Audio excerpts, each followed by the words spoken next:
ભાઈ પ્રત્યેની જે લાગણી છે ને અદ્ભુત છે હો. હા કારણ કે ભાઈ હોય ને, નાનો હોય કે મોટો હોય, મોટો ભાઈ હોય ને તો કંઈક નાના ભાઈની ભૂલ થાય ને તો મારે પણ કોઈને મારવા ના દે. હા ભાઈ છે ને એ મારે નાના ભાઈને પણ મારવા ન દે. એટલે ખરેખર આ છે ને બહુ બહુ જોરદાર લાગણી છે. અને આજ આ બહુ સરસ એવા ભજન થઈ રહ્યા છે અહીંયા. તમે જે રીતે સાંભળી રહ્યા છો, આટલી બધી સંખ્યામાં જે રીતે તમે હાજર છો, કારણ કે જેના ખોડિયામાં ભજન પડ્યું હોય ને એના ખોરડે ભજન થાય.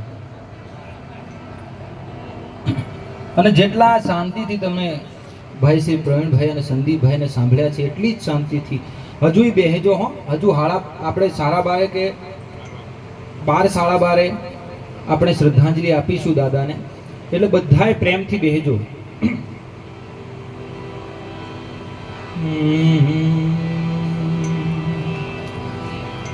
સન્માન કેવું એ પામશો મૃત્યુ પછી રવિ. સન્માન કેવું પામશો મૃત્યુ પછી રવિ.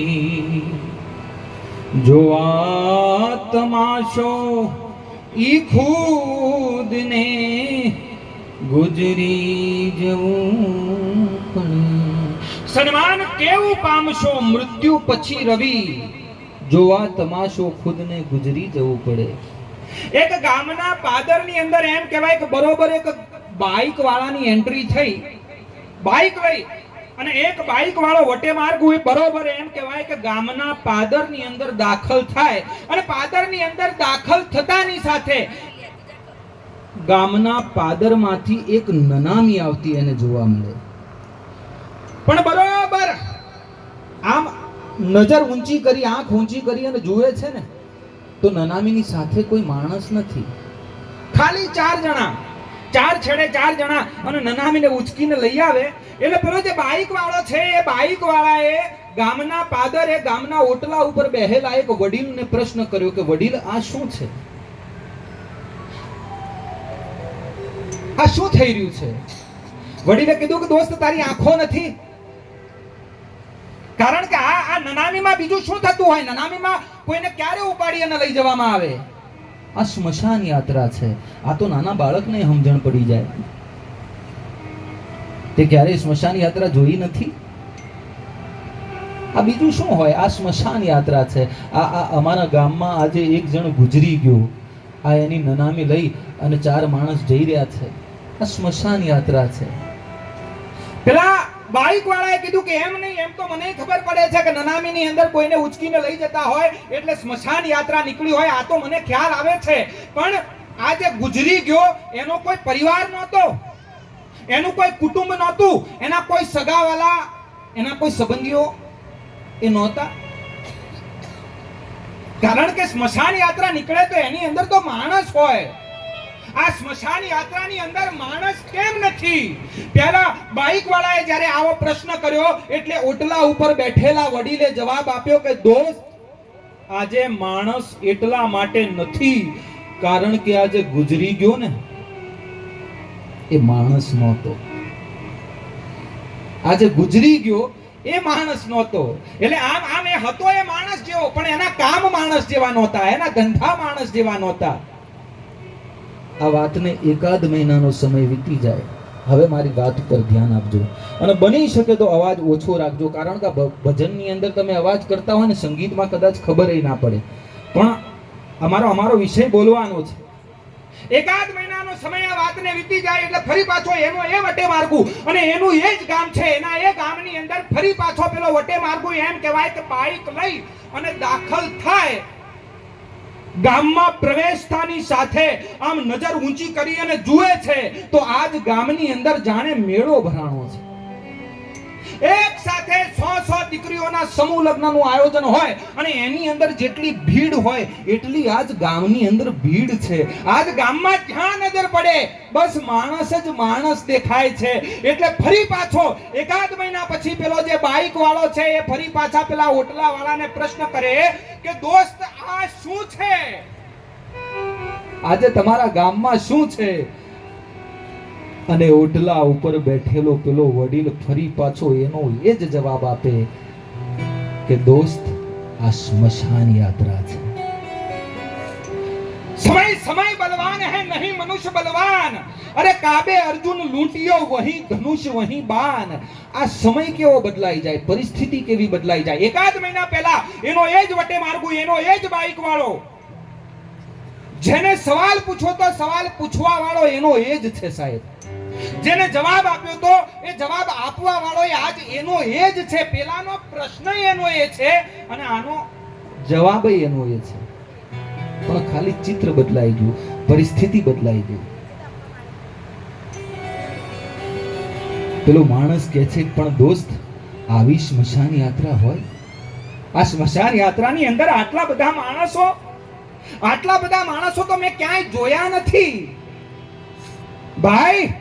આજે આ સ્મશાન યાત્રાની અંદર આટલા બધા માણસો કેમ છે? એક મહિના પહેલા એને કીધું હતું કે માણસો કેમ નથી, અને પેલાએ જવાબ આપ્યો હતો કે માણસ એટલા માટે નથી કારણ કે આજે ગુજરી ગયો એ માણસ નહોતો. આજે ફરી પાછો એકાદ મહિના પછી એનો એ જ વટે માર્ગુ પ્રશ્ન કરે છે કે દોસ્ત આજ આટલા બધા માણસો કેમ છે? ગામના ઓટલા ઉપર બેઠેલા પેલા વડીલે જવાબ આપ્યો કે દોસ્ત આજ માણસ એટલા માટે છે કારણ કે આજે ગુજરી ગયો ને એ માણસ હતો. આજે ગુજરી ગયો એ માણસ હતો. અરમાન જિંદગીના પૂરા થાય તો ઘણું છે, એક બે ચાર કામ જીવનમાં સારા થાય તો ઘણું છે. અરમાન જિંદગીના પૂરા થાય તો ઘણું છે, એક બે ચાર કામ જીવનમાં સારા થાય તો ઘણું છે.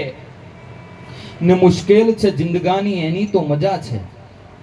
મુશ્કેલ છે જિંદગાની એની તો મજા છે. જીગરથી જામ એનો જો જીરવાય તો ઘણું છે. ને લવલેશ ડર મોતનો મુજને નહીં સતાવે, સહેજ પણ લવલેશ ડર મોતનો મુજને નહીં સતાવે, પણ ક્યાંક મહેફિલમાં મારી ખોટ વર્તાય તો ઘણું છે.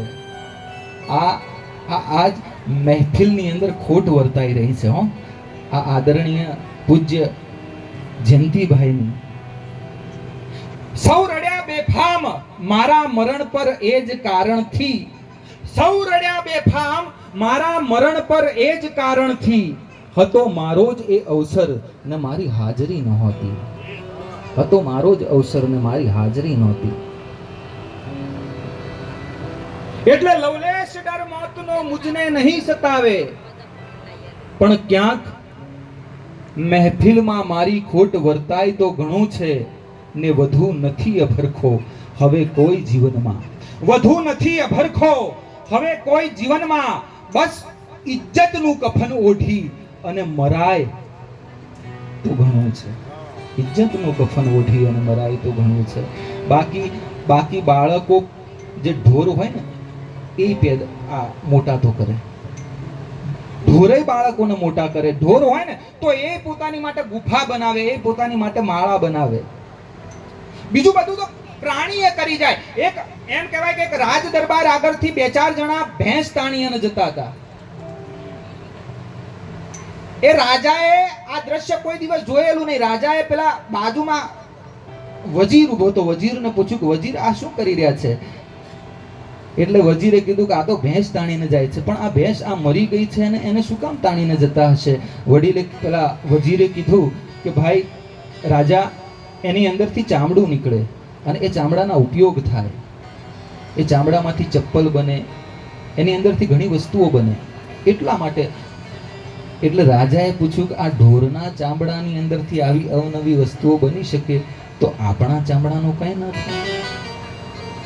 આપણે જ્યારે ગુજરી જઈએ અને આપણને એમ કહેવાય અગ્નિદાન આપવામાં આવે, આપણા ચામડાનું કંઈ ન થાય.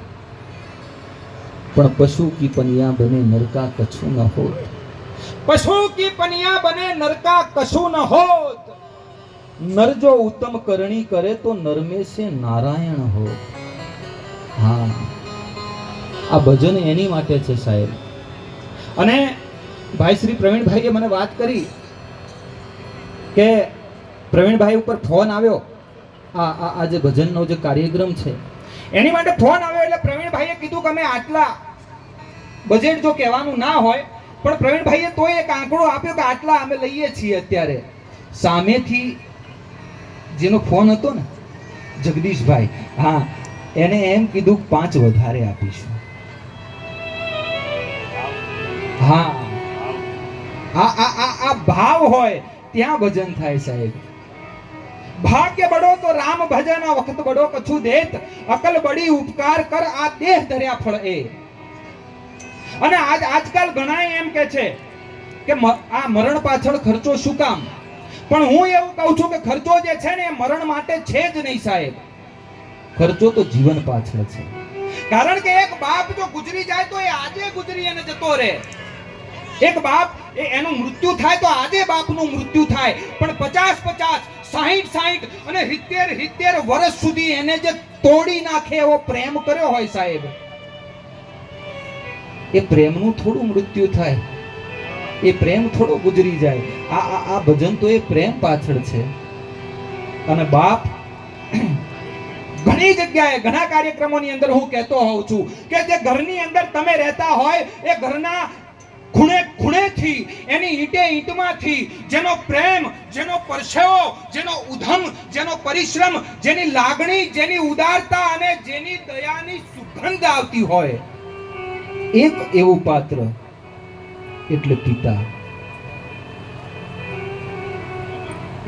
એક બાપ ઘર ચણે ને સાહેબ, તો એ ઘરની અંદર ખાલી ઈંટ, માટી અને સિમેન્ટનું જ ચણતર નથી થતું, એની અંદર એ બાપનો પરસેવો ચણાય છે.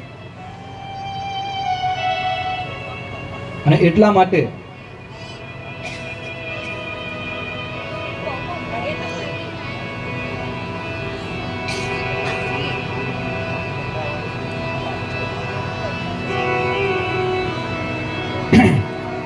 મા માટે તો દુનિયાભરના કવિઓએ બહુ વાતો કરી છે, ઘણી વાતો લખી છે, પણ બાપ માટે અખાડાના મહંત ઇન્દ્ર ભારતી બાપુ એને બહુ બાપ માટે બહુ સારી વાત કરી.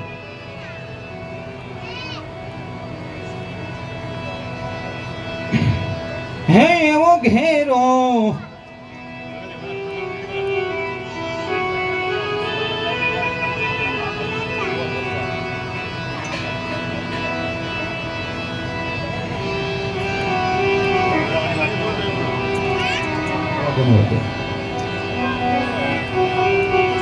અખાડાના મહંત ઇન્દ્ર ભારતી બાપુ લખે છે બાપનો પ્રેમ કેવો હોય. એવો ઘેરો વડલો ને ઘેરી છાયડી રેલો, ઘેરા કુટુંબમાં મારો બાપ રે મીઠો રે છાંયડો તે મારા બાપનો રેલો. એવો ઘેરો ઈવડલો ને ઘેરી છાંયડી રેલો, એવી આંગળી પકડી તી મારા એ બાપની રેલો. ચાલ્યો હું તો ડગુમગુ ચાલ રે ચીલે રે ચડાવ્યો તો ચાલતા રેલો. એ મને ચીલે રે ચડાવ્યો તો ચાલતા રેલો. અને ટુકડામાંથી ટુકડો તો આપ તારેલો.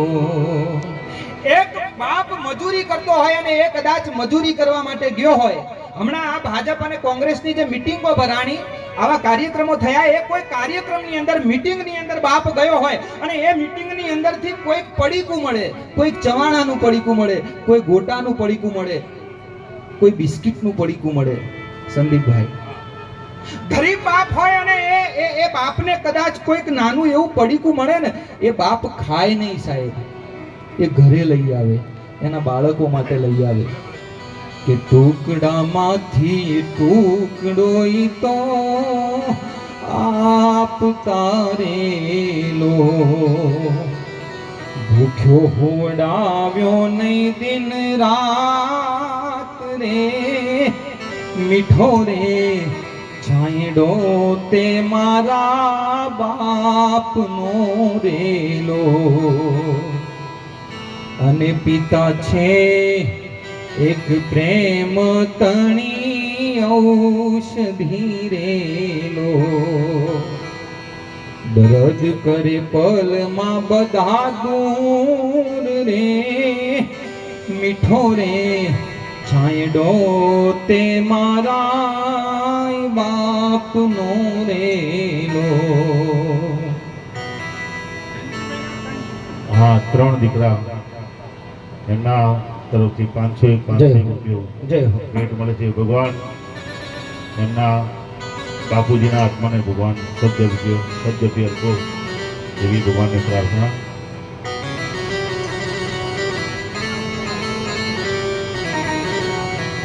ક્રિકેટ જે જોતા હોય ને એને ખબર હોય, સંદીપભાઈ જય હો,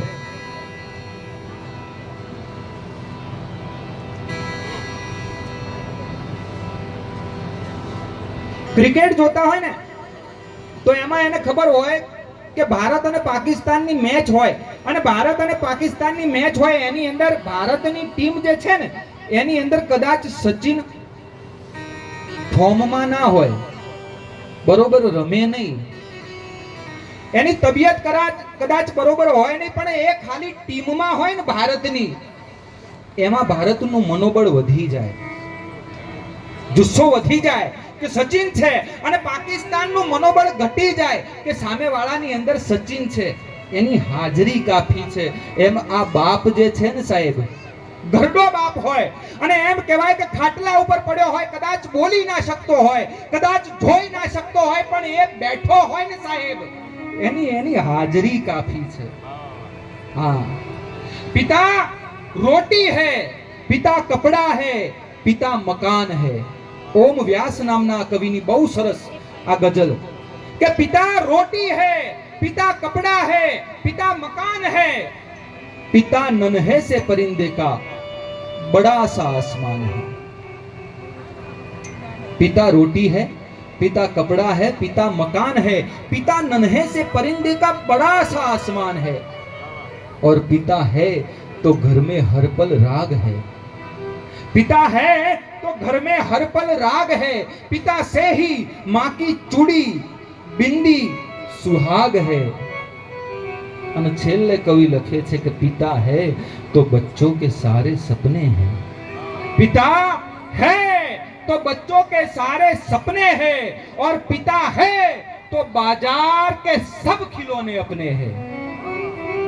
આખું બજાર મારું છે જો મારો બાપ મારી જોડે હોય તો. અને હું તો ત્યાં સુધી કહું કે જેને બાપનો ભરોસો હોય ને સાહેબ, એનો જ ભરોસો કરજો. જેને પોતાના બાપ ઉપર ભરોસો હોય એનો ભરોસો કરજો. બાકી જેને બાપ ઉપર ભરોસો ના હોય ને એનો ભરોસો ના કરતા. કારણ કે જે લોહીના હોય ને એ જ બીજા કોઈ ના હોય, બાકી જે લોહીના ના હોય ને એ તો કોઈના એ ના હોય. હા, ગામડું ગામ અને ગામડા ગામની અંદરથી એમ કહેવાય કે એક બાપ 40 વર્ષનો પિતા અને એની સાથે એનો 10 વર્ષનો દીકરો, આ બે જણા એમ કહેવાય કે જંગલના અવાવરૂ રસ્તાની અંદરથી એક ગામથી બીજે ગામ ગામેતરું કરતા હોય. એ બાપની પાસે એક થેલી છે. ભરોસો શું હોય? એક બાપની ઉપર દીકરાનો વિશ્વાસ કેવો હોય એનો આ પ્રસંગ મારે તમને કહેવો છે. પિતા અને પુત્ર જંગલના અવાવરું રસ્તાની અંદરથી જતા હોય, પિતાની પાસે એક થેલી છે, એની અંદર બહુ કિંમતી દાગીના છે, એની અંદર બહુ કિંમતી ઘરેણા છે, જીવનભરની એ માણસની કમાણી એ થેલીની અંદર બંધ છે. પિતા અને પુત્ર થેલી લઈ અને જતા હોય, એમાં રસ્તામાં એકાદ જગ્યાએ એક કૂવો આવે. દીકરો જે છે એ કૂવો જોવાની જીદ કરે. બાપ દીકરાને કૂવો જોવા માટે લઈ જાય. આ બાપ અને દીકરો બે જણા કૂવો જોતા હોય અને એવામાં ઘટના એવી બને કે પેલો જે બાપ છે ને એના હાથમાંથી જે પેલી કિંમતી દાગીનાની ઘરેણાની થેલી છે એ છટકી જાય. એ થેલી છટકી અને સીધી પેલા કૂવાની અંદર પડે. આ બાપ હતાશ થઈ જાય, કારણ કે જિંદગી ભરની કમાણી એ થેલીની અંદર બંધ છે. દીકરાઓના લગ્ન કરવાના છે, દીકરાઓને ભણાવવાના છે, એના ઘણા સપના એ થેલીની અંદર બંધ છે. અને એ કિંમતી થેલી જ્યારે કૂવાની અંદર પડે, પેલો બાપ નિરાશ થઈ જાય. નિરાશ થઈ અને આમ તેમ એમ કહેવાય કે ફાંફા મારે. ફાંફા મારતો મારતો પેલો જે બાપ છે એ ઝાડવાના વેલા શોધી લાવે અને ઝાડવાના વેલાઓને શોધીને એ ઝાડવાના વેલાઓની અંદરથી એ બાપ એક નાનકડી દોરડું, એક નાનું એવું દોરડું, એક નાની એવી રસ્સી તૈયાર કરે. હવે એ રસ્સી તૈયાર કરી, એ દોરડું તૈયાર કરી અને એ બાપ જે છે એ દોરડાની તપાસ કરે. તપાસ કરે છે તો એ દોરડું એટલું મજબૂત નથી કે એક 40 વર્ષના પુખ્ત વયના પુરુષનું વજન સહન કરી શકે. દોરડું એટલું મજબૂત નથી. એટલે આ બાજુ ઉભેલા, બાજુમાં ઉભેલા પોતાના દીકરાને એ કહે છે બાપ કે બેટા, મારું વજન આ દોરડું સહન નહીં કરી શકે, તું કૂવામાં ઉતરીશ મારી જગ્યાએ. દર્દ જે હોય છે દિલના એ આવીને બાર બોલે છે, રહો જો મૌન તો આંખેથી અશ્રુની ધાર બોલે છે. દર્દ જે હોય છે દિલના એ આવીને બાર બોલે છે, રહો જો મૌન તો આંખેથી અશ્રુની ધાર બોલે છે. અને ફકીરે હાલ જોઈ પરખ કરશો નહીં નાજીર, જે સારા હોય ને એના તો બધાય સંસ્કાર બોલે છે. જેના સંસ્કાર ઉજળા હોય, જેના લોહી ઉજળા હોય ને એને કેવું ન પડે કે તમે મા બાપનું માનો. આજે કદાચ એક નાના બાળકને તમે બજારમાં મોકલવું હોય ને એક પડીકું લાવવા માટે, કોઈ ખાંડ લાવવા માટે, કોઈ દૂધ લાવવા માટે, કોઈ છાશ લાવવા માટે, તો બાળક ના પાડી દે કે ના હું નહીં જઉં. એક 2 રૂપિયા આપો ને તો જાય. 10 વર્ષનો દીકરો, એનો બાપ એને કહે છે કે બેટા તું ઉતરીશ કૂવામાં. એ દીકરો કહે છે કે હા બાપુજી હું ઉતરું. દોરડાની મદદથી ટૂંકમાં વાત કરી દઉં. એ દીકરો જે છે એને કૂવાની અંદર ઉતારવામાં આવે. દીકરો કૂવાની અંદર ઉતરી, કૂવાની અંદરથી પેલી જે કિંમતી થેલી છે દાગીનાની, ઘરેણાની, એ થેલીને લઈને બહાર આવે. પણ આ જે ઘટના છે એ રસ્તાથી જનારો એક વટે માર્ગુ જોઈ જાય. એ વટે માર્ગુ આ ઘટનાને જુએ એટલે એ વટે માર્ગુ જે છે એ આવી અને પેલો જે બાપ છે એ બાપને ઠપકો આપે છે કે દોસ્ત, તારી અંદર બુદ્ધિ નથી? તું એક આ થેલી માટે તું તારા દીકરાને કૂવામાં ઉતારે છે? અને તને રૂપિયા વાલા છે કે તારો દીકરો વાલો છે? અને એવું તો શું છે આ થેલીની અંદર કે જેની માટે તું તારા દીકરાને કૂવામાં ઉતારે છે? બાપને ઠપકો આપતો આપતો પેલો જે વટેમાર્ગુ છે એ પેલા દીકરાને ઠપકો આપે કે બેટા, આ તારા બાપની તો બુદ્ધિ બગડી છે. બેટા, તારા બાપને તો અક્કલ નથી, પણ બેટા તે તારા બાપની વાત માની કેમ? તું કૂવામાં ઉતર્યો કેમ? બેટા, આ આવડો 20 ફૂટનો ઊંડો કૂવો, આ કૂવામાં ઉતરતા તને ડર ન લાગ્યો? તને બીક ન લાગી? અને ત્યારે આ દેશની માટીનો એ 10 વર્ષનો જે દીકરો છે પેલા વટે માર્ગુને જવાબ આપે છે, અને હરિયલ ઘરે નો હોય ફળિયામાં કુંજરડા ફરે. હરિયલ ઘરે નો હોય અને ફળિયામાં કુંજરડા ફરે, પછી એને વયની વાટ્યું ન હોય. ઈ કેહર બચ્ચાને કાગડા. જેના લોહી ઉજળા હોય, જેના સંસ્કાર ઉજળા હોય, એ તો પછી બાપનો ઓર્ડર હોય એટલે યમરાજ આવી જાય ને તોય ટકરાઈ જવું છે સાહેબ. બાપનો આદેશ માનવાની, બાપની વાત માનવાની જેને આદત પડી હોય, બાપ ઉપર જેને ભરોસો હોય, બાપ ઉપર જેને વિશ્વાસ હોય. પેલો વટે માર્ગુ કહે છે કે દીકરા, તને ડર ન લાગ્યો? અને ત્યારે આ દેશની માટીનો એ 10 વર્ષનો દીકરો કહે છે કે કાકા, ડર તો મને બહુ લાગ્યો.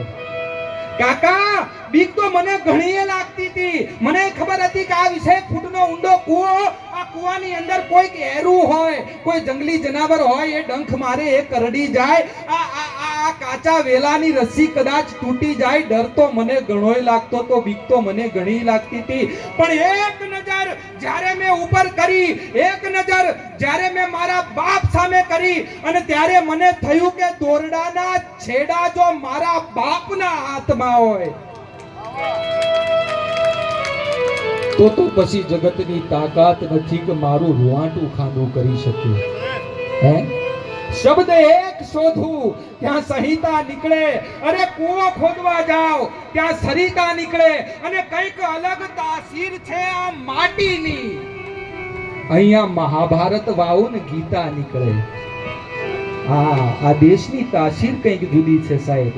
અને ડોક્ટર B.R. આંબેડકર એમ કહે છે કે I am a first Indian and I am a last Indian. એટલે મારે કહેવું છે સાહેબ, હું આ દેશની માટીનો દીવાનો છું. અને આજે ઘણાય ટેગ આપે છે કે Ahmedabad city is world heritage site, Kalibangan is world heritage site, Dholavira is world heritage site. પણ મારું એવું માનવું છે કે India is world heritage site. આ જે દેશ છે ને એ વિશ્વની વસાહત છે. આ દેશ વિશ્વની ધરોહર છે. અરે જ્યારે દુનિયાના લોકોની પાસે પોતાનો કક્કો નહોતો, પોતાની બારાખડી નહોતી ને, ત્યારે આ દેશ ઉપનિષદ આપતો હતો, ત્યારે આ દેશ શાસ્ત્ર ઉપર શાસ્ત્ર આપતો હતો. આ એ દેશ છે. શબ્દ એક શોધું ત્યાં સંહિતા નીકળે, કૂવો ખોદવા જાઓ ત્યાં સરિતા નીકળે, અને કંઈક અલગ તાસીર છે આ માટીની. અહીંયા મહાભારત વાવો અને ગીતા નીકળે. અને હજી એ દબકે છે ઘણી લક્ષ્મણની રેખાઓ, હજી એ ધબકે છે ઘણી લક્ષ્મણની રેખાઓ, કે જ્યાંથી રાવણ જેવા બીતા બીતા નીકળે. અને જનક જેવો કોઈ ખેડૂ આવી અને હળ ચલાવે તો હજી એ આ માટીમાંથી એક સીતા નીકળે. શબ્દ એક શોધું ત્યાં સંહિતા નીકળે. આ બાપ અને દીકરાના પ્રેમની વાત કરીને એક નાનકડી વાત, પછી અમે અહીંયાથી શ્રદ્ધાંજલિની રજૂઆત કરીશું. પણ બાપ અને દીકરાના સંબંધની વાત કરી છે, તો બાપ અને દીકરીનો સંબંધ એ પણ એવો જ સંબંધ. હા, અને જગતના તમામ સંબંધો એક બાજુ, એક ભાઈ બહેનનો સંબંધ હોય, એક પિતા પુત્રનો સંબંધ હોય, એક પતિ પત્નીનો સંબંધ હોય, એ તમામ સંબંધો એક બાજુ. પણ એક બાપ અને એની દીકરીનો જે સંબંધ છે ને, હા, આ સંબંધ જગતમાં તમને ક્યાંય જોવા ના મળે. અને આ બધું તમને જોવા મળે ને તો આ ભારતમાં જ જોવા મળે પાછું. કારણ કે આ દેશની અંદર ખાલી ઘઉં અને બાજરો જ નથી પાકતા, આ દેશની અંદરથી સંબંધો પણ પાકે છે. હા, એક ગામડું ગામ, આ નાનકડો આટલો પ્રસંગ તમે બધાય શાંતિથી સાંભળો, અને પછી અમારે અહીંયાથી ભજનની શ્રદ્ધાંજલિની રજૂઆત કરવાની છે પૂજ્ય જયંતિ બાપાની. અને હું તમને 100% કહું, કોઈ એવો માણસ હોય કે જે ગોળિયાની અંદર, અરે જેનો જન્મ થતાની સાથે, દરેક માણસનો જન્મ થાય ને એટલે બાળક રડે. માના ઉદરમાંથી જેનો જન્મ થાય એ બાળક રડે. આ બહેનોને બધાને ખબર હોય, માતાઓ બહેનોને. પણ કોઈ એવો માણસ હોય કે જેનો જન્મ થયો હોય અને જન્મતાની સાથે પણ જે રોયો ના હોય, પારણાની અંદર પણ, ઘોડિયાની અંદર પણ કોઈ માણસ એવો હોય કે એની આંખમાંથી આંસુ ના આવ્યા હોય, એ રડ્યો ન હોય, એવો માણસ જો આ બે કલાકારો જે છે, આ બે ભજનીકો જે છે ને, પ્રવીણભાઈ અને સંદીપભાઈ, આ બે ભજનીકો, આ બે ભજનના આરાધકો એ શ્રદ્ધાંજલિ ગાતા હોય અને જે જન્મ ઉપર પણ રોયો ના હોય એવો કોઈ માણસ આવી અને બેહી જાય, આ લોકોની શ્રદ્ધાંજલિ સાંભળીને એની આંખ ભીંજાઈ જાય. એટલા માટે મેં કીધું કે શ્રદ્ધાંજલિના આવા જે કાર્યક્રમો છે ને, આ બેનાથી સારા કોઈ નહીં કરતું હોય સાહેબ. એટલે શ્રદ્ધાંજલિ તમે બધાય શાંતિથી શ્રદ્ધાંજલિની અંદર સાથ આપજો. અને ફૂલહાર લાવ્યા હોય તો એ પણ વિધિ તમે કરી શકો છો. નામાવલી તૈયાર કરી અને મોકલાવી દેજો. એક નાનકડો પ્રસંગ, બાપ અને દીકરાના પ્રસંગની વાત કરી, પણ બાપ અને દીકરીનો પ્રસંગ પ્રેમ કેવો હોય. ગામડું ગામ છે અને એ ગામની અંદર એક બાપ શિક્ષકની નોકરી કરે. એની પત્ની નથી, પત્નીનું અવસાન થયું છે. બાપને એક દીકરી છે અને એની એ દીકરીની 10 વર્ષની ઉંમર છે. પણ એમ કહેવાય કે 10 વર્ષની દીકરી એટલી બધી સમજદાર, એટલી બધી સમજણી. બાપ શાળાની અંદર શિક્ષકની નોકરી કરે, ઘરેથી નોકરીએ જવા તૈયાર થાય એટલે બાપને પાણીનો ગ્લાસ આપી પાણી પીવડાવી અને શાળાએ મોકલે.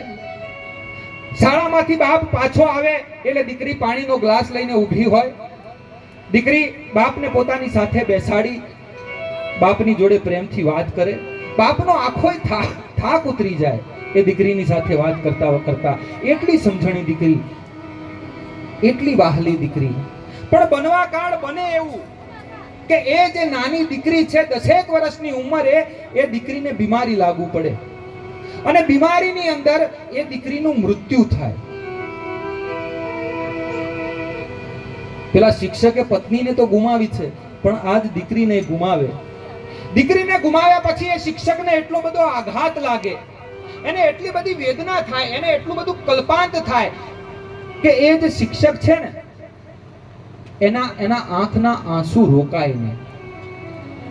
આ વાતને એકાદ મહિનાનો સમય થઈ જાય. એ શિક્ષકને એના સગાવાલા હોય, સંબંધીઓ હોય, એ બધા આવી અને સમજાવે. એની શાળાનો જે સ્ટાફ છે, શાળાના જે મિત્રો છે, એ સમજાવે કે આવું તો બધાની સાથે બને. જે આવે છે એને જવું પડે અને આ તો કુદરતનો ક્રમ છે. આમાં હોય આપણને દુઃખ હોય, પણ એક સમય થાય ને એટલે સંભળી જવું પડે. આ બધા લોકો આવી અને શિક્ષકને બહુ સમજાવે. પણ એક મહિનાનો સમય થઈ જાય, એકાદ મહિનાના વાણા વહી જાય, પણ પેલો જે શિક્ષક છે એની આંખના આંસુ સુકાય નહીં. એ બાપ શાળાએ જવાનું બંધ કરી દે, નોકરી બંધ કરી દે, ઘરેથી તૈયાર થઈને નીકળે નહીં. ઘરમાં ને ઘરમાં ગામના લોકો બહુ સમજાવે, પણ એ બાપ રોવાનું બંધ ન કરે. એકાદ મહિના સુધી દીકરીની યાદ કરી અને એ બાપ જે છે એમ કહેવાય કે રડતો રડતો એક રાત્રિએ સૂઈ જાય, એની આંખ મીંચાઈ જાય. અને મહિના પછી એ બાપને સ્વપ્ન આવે અને એ સ્વપ્નની અંદર એ બાપને સ્વર્ગનું સપના આવે. સ્વપ્નની અંદર એ જોવે છે તો બાપ પોતે સ્વર્ગમાં ગયો છે. સ્વર્ગની અંદર 10 દીકરીઓ આમ લાઈનસર, જે પરી જેવા કપડા કહેવાય ને, પાંખવાળા, એવા પરીઓ જેવા કપડા પહેરી અને 10 નાની નાની દીકરીઓ ઊભી છે. એ 10 દીકરીઓના હાથની અંદર એક મીણબત્તી છે. પણ બરોબર આમ નજર ઊંચી કરી અને પેલો બાપ જુએ છે તો એ 10 દીકરીઓની અંદર એક દીકરી જે છે એની પોતાની છે અને 10 દીકરીઓની અંદરથી પેલી જે 9 દીકરીઓ છે એના હાથમાં જે મીણબત્તી છે એ સળગતી છે અને પોતાની જે દીકરી છે એના હાથમાં જે મીણબત્તી છે એ બુઝાયેલી છે, એ સળગતી નથી. એટલે બાપ એની દીકરીને પૂછે છે કે બેટા, સ્વર્ગની અંદર તને કોઈ તારી મીણબત્તી પ્રગટાવી નથી દેતું? તારી મીણબત્તી તને કોઈ ધરી નથી આપતું? કેમ તારી મીણબત્તી ઓલવાયેલી છે? બીજી બધી તારી બેનપણીઓ છે, જે સહેલીઓ છે, એની મીણબત્તીઓ સળગી રહી છે, તારી મીણબત્તી બુઝાયેલી કેમ છે? અને ત્યારે એ નાનકડી 10 વર્ષની દીકરી પોતાના બાપને કહે છે કે પપ્પા, મીણબત્તી તો ઘણાય મને પ્રગટાવી આપે. આ મારી બેનપણી રહીને, આ મારી સહેલીઓ ઘડીએ ઘડીએ આ મીણબત્તીને પ્રગટાવી આપે છે, પણ પપ્પા, હું જ્યારે નીચે નજર કરું છું અને મારી નજર તમારા ઉપર પડે છે, હું નીચે નજર કરી અને જોઉં છું તો પપ્પા તમે રડતા હોવ છો, તમારી આંખની અંદર આંસુ હોય છે અને તમારી આંખના આંસુ જોઈ મને રડવું આવે છે, હું રડી પડું છું. અને મારી આંખની અંદરથી જે આંસુના ટીંપા પડે છે એ ટીંપા આ મીણબત્તીની ઉપર પડે છે ને એટલા માટે મીણબત્તી બુઝાઈ જાય છે. પપ્પા, તમે રોવાનું બંધ કરો ને તો જ મારી મીણબત્તી સળગે. 1 મહિના પછી દીકરી સ્વપ્નમાં આવે અને એમ કહેવાય કે બાપની આંખ ઉઘડી જાય. એ બાપ જે છે એ સવારે બરોબર તૈયાર થઈ અને નોકરી કરવા માટે નીકળે. આખું ગામ જોતું રહી જાય કે 1 મહિના પછી આ માણસને શું થયું. બરોબર ટાઈમસર નોકરી કરે અને આજીવન એ માણસ આ પ્રસંગ પછી જ્યાં સુધી એ જીવે છે એની આંખમાં એક પણ આંસુ, આજીવન માટે એની આંખમાં આંસુ આવતું નથી. ટૂંકમાં મારે જે વાત તમને કરવી છે કે આ દીકરીનો પ્રેમ કેવો છે સાહેબ,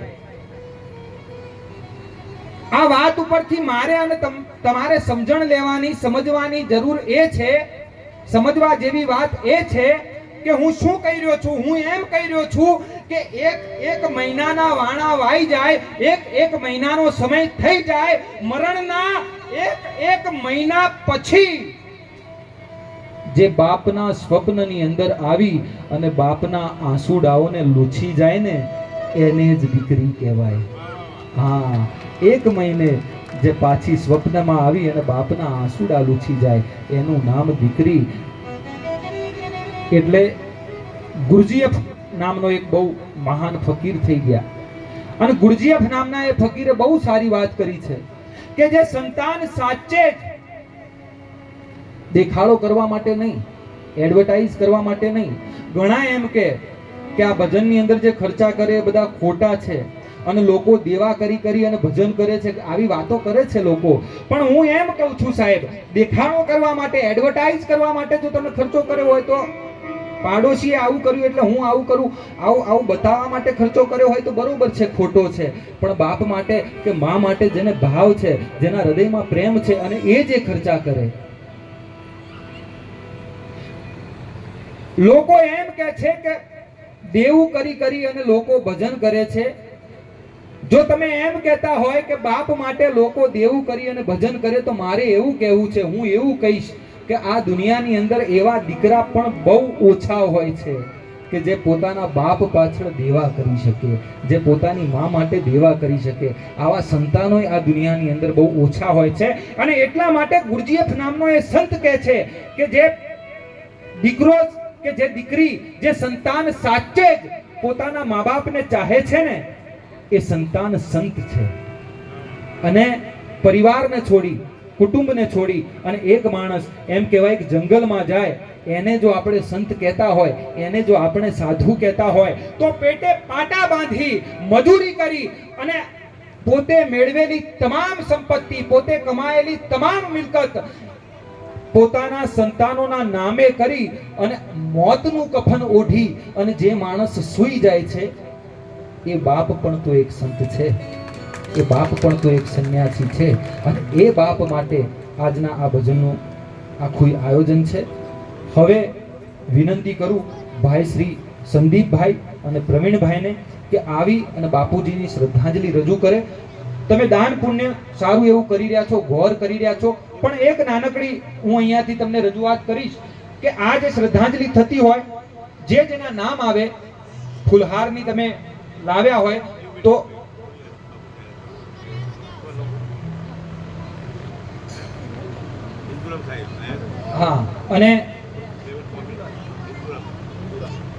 હા, અને ઇન્દુરામ બાપુ એમની અહીંયા હાજરી છે, એટલે 5 મિનિટ એ એમના પ્રવચનનો આપણને લાભ આપશે. એના પછી અમે શ્રદ્ધાંજલિ રજૂ કરીશું. શ્રદ્ધાંજલિની અંદર આપણે ફૂલહાર વિધિ ફૂલ લાવ્યા હોય તો ફૂલહાર વિધિ કરી શકીએ છીએ. દાન પુણ્ય જો કોઈએ કરવું હોય તો પણ તમે કરી શકો છો. અને શ્રદ્ધાંજલિ પછી આપણે ધૂન બોલાવીશું અને મૌન પાડીશું. હવે વિનંતી કરું ઇન્દુરામ બાપુને, એ થોડું ઘણું આ પ્રસંગને અનુરૂપ આપણને વાત કરે. ઇન્દુરામ બાપુ.